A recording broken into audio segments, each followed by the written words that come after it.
سوال ہے کہ سب سے زیادہ درود کون سا پڑھا جائے کہ حضور خوش ہو جائے؟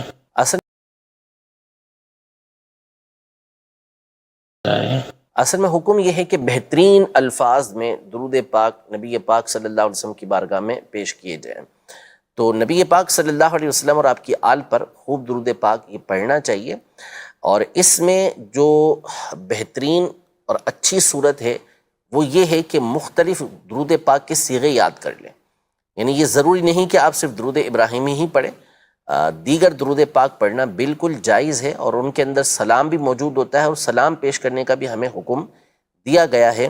تو آپ دیگر صیغے یاد کر لیں، الصلاۃ والسلام علیک یا رسول اللہ وعلی آلک و اصحابک یا حبیب اللہ، اللہم صلی علی سیدنا محمد و آلہ، اسے یاد کر لیں، اللہم صلی علی سیدنا محمد و آلہ و صحبہ وبارک وسلم، یہ آپ یاد کر لیں، صلی اللہ علی النبی الامی و آلہ صلی اللہ علیہ وسلم، صلاۃ و سلام علیک یا سیدی یا رسول اللہ، یہ یاد کر لیں، جزا اللہ عنا محمدن ما هو اہلو، یہ آپ یاد کر لیں۔ جو